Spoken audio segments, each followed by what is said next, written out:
All right, so now we're going to go over the Ajax assignment. And in this assignment, we're going to add an Ajax transaction between the browser and the server. We're going to add it to the system that we built in the last assignment, in the file assignment. So the first step is to copy the file assignment to this new folder for this assignment. I think I called it Ajax. Is that what I asked for? Let's see. I'm not doing this right. There we go. Yeah. So we're going to make this directory Ajax, and we're going to copy the files from the file assignment into that.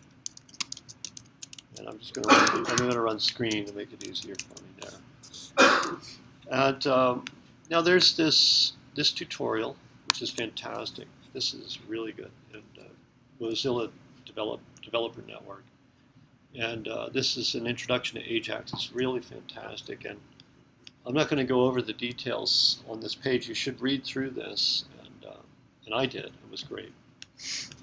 But I'm going to just cut to the meat of the assignment. And what we're going to end up doing is grabbing this stuff here and using this in our web page. And then I'll explain what's going on inside of that code. So we have a web page, app.html. I'm just going to paste in that new code there. And let's take a look at it. So there's this span here. This is just a button. Well, it's not a button. It's a link. It says make a request. The style is cursor, pointer, text decoration, underline. Let's see what that looks like.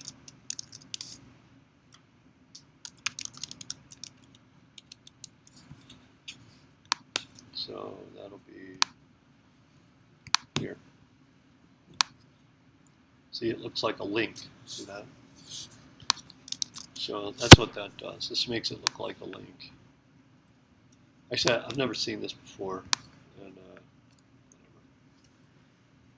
Text decoration, underline, that underlines it. So, oh, cursor pointer. I bet when I hover over it, it changes. Yeah, is that it? See that? Yeah. Oh, that's true. Yeah, it turns into that hand.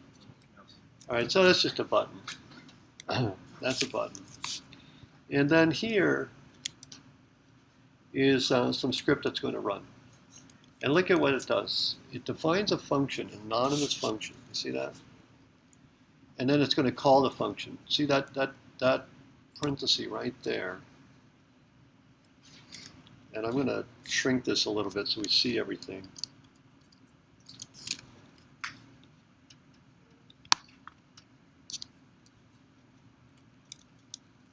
Am I going to see everything? I'm not. That parenthesis there matches this, that one, not this one.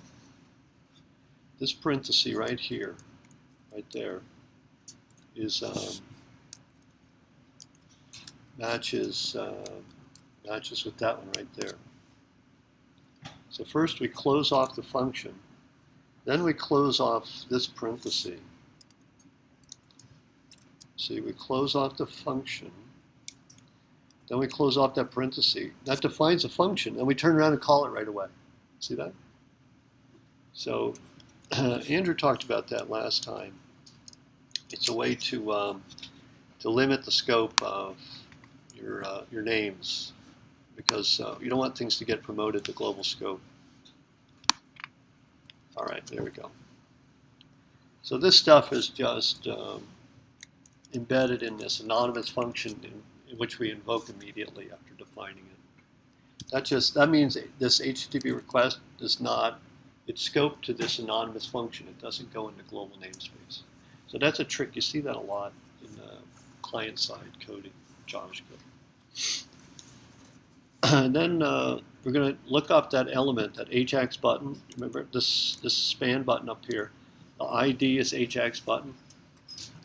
So this get element by ID, that's a DOM function. And we call it on the document object. Pass in the ID name, and that returns an object that represents that span element. And that span element has an on-click attribute, which references the function that will be invoked when there's a click event on that object. So in other words, when the user clicks that span element, we're going to call this function right here. I know that function. I'm just going to call that function right there. And that's an anonymous function defined in line here. And all it does is it calls this make request a function. So it passes in test.html. And in the assignment, this is going to be message.json. Is that what I have?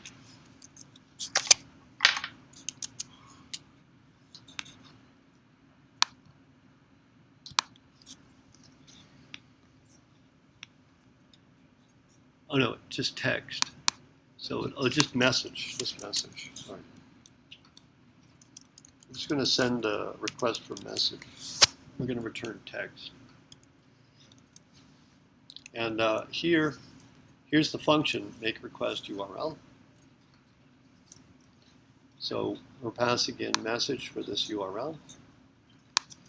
And then we check to see, this is the window object. This is a reference to the global namespace in browsers.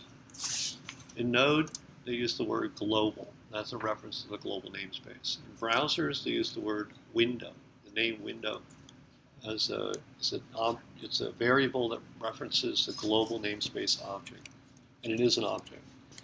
And then we test to see, does it have an attribute XML HTTP request? Does it have that attribute? If it does, great. We're going to create an instance of it here and store it in store a reference to it in the variable HTTP request, which we defined up here. It's got that function scope.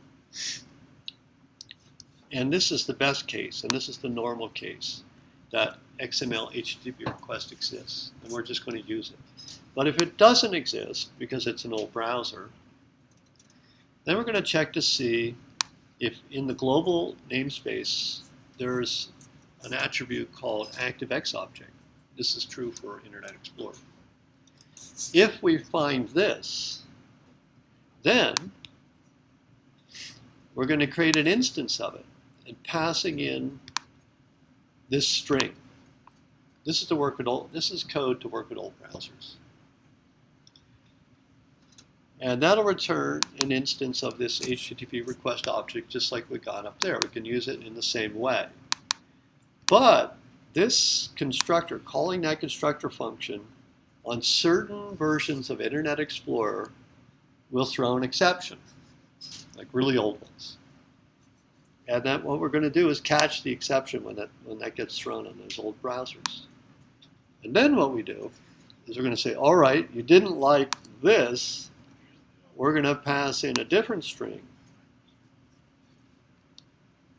and we'll get our object that way. Now, if this throws an exception, we're out of luck. We can't function.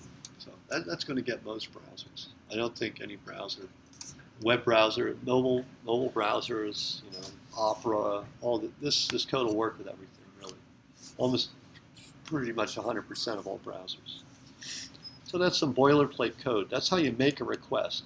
That's how you create, and remember, you call this to create an instance of this object here. We want to get an appropriate instance. But we do a little bit more. Then what do we do now? After we create that HTTP request object, if we caught the exception here and we didn't do anything, then this will be null or undefined. And in that case, this will be not. That will be true, and then we're going to say giving up, can't create that.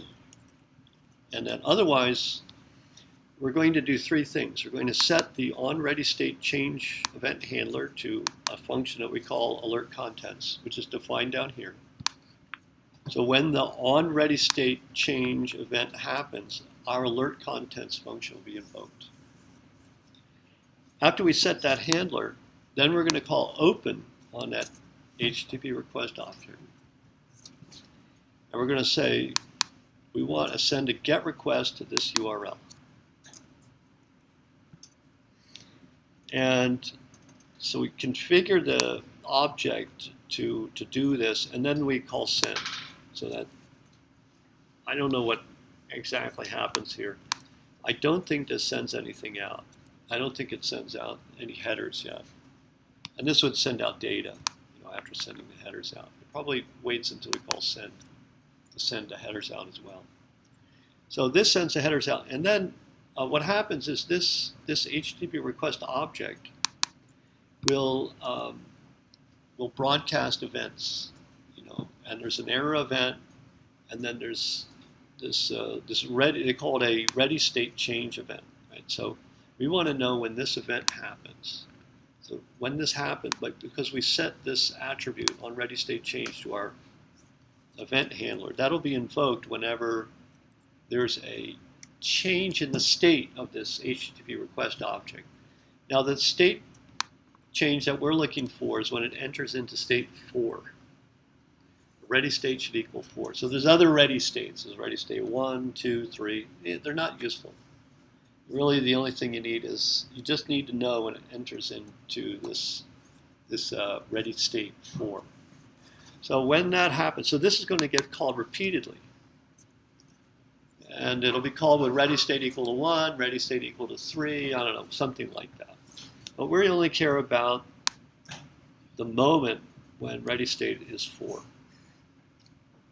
And when that's the case, we're going to check the status attribute of the HTTP request object. We want to make sure it's 200. If it's 200, everything is good. And we're going to pop up an alert box, and we're going to display the response text. What's the data that's been sent to us? Otherwise, if it's not a 200, we're going to report an error. There was a problem. Right? And let's trigger this now.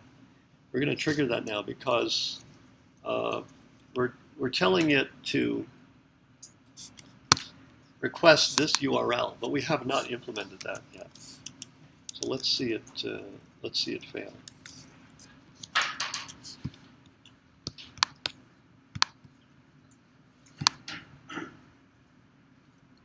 Ready? I'm going to click on make a request. There was a problem with the request. See, the request went out for message. It's in red. The response is it's not found. Now this 404 not found. That's generated on the server side, right? Remember, we call this we call that function right there because look, the URL. It's neither the root request nor is it the request for the image. It's a request for /message, but we don't check for that. That's why we reply with the not found message. So this is coming from us. We're sending that 404 not found. Now the JavaScript, you have to think like you're what's that called in psychology? You've got two personalities. You've got a split personality when you're a web developer. You're thinking the server side and the other half of the brain is the client side. It's very important to be crystal clear on this. You've got two sides to think about. This pop-up window is generated from the client side. It's the JavaScript that we sent that's running in the browser. This stuff here. This is running in the browser. So, the browser's reporting an error. And the server sent not found here. So let's take a look now. Let's go ahead and implement that that handler. So if the request is for message, then we're going to handle it this way. We're going to have a message. Is that what I asked for? Let me just check that. It's a message.js. See it right there. And we should say hello Ajax. And it's going to be content type text plain like that, right? So we're going to copy the root.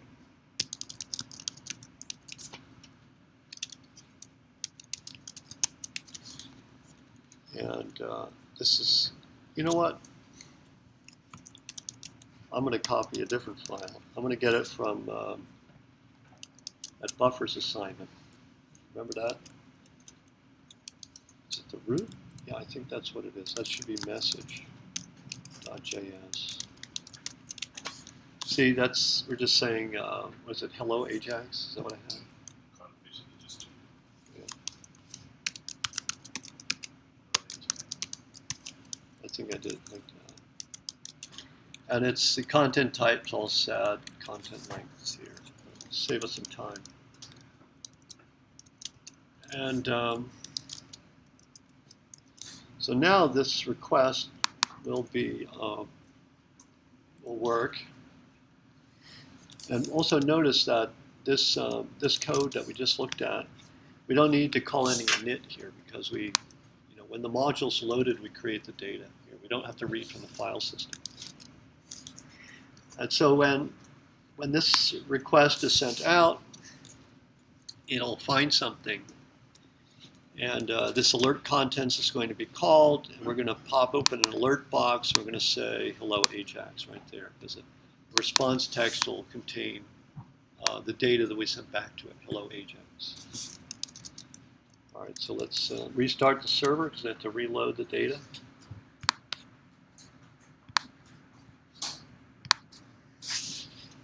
Oh, sorry, that's someone else there, Mark. Okay, here we go. So we retrieved the web page with the new JavaScript in there. We're going to click on make a request. Oh, there's still a problem. Internal server error. I know what the problem is. Anybody know?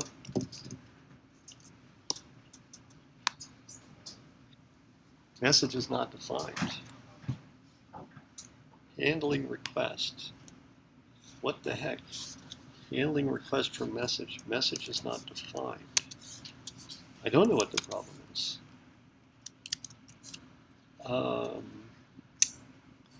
Let me look in here. Oh, see, we didn't define. This is what I thought the problem was, but I can't understand that error message actually. This is what I believe the problem is. So, yeah, here. Oh, see, this is not defined here. Oh, see, we're catching that in the in this domain object. So, and we're reporting it our way. So that should do it right there.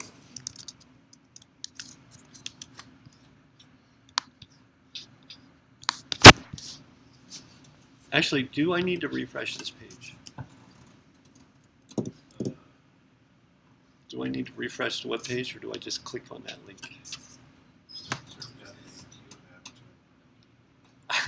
Bad guess. Yes. Well, think about it. The web page didn't change. It's the same. I changed the server side and changed the client side.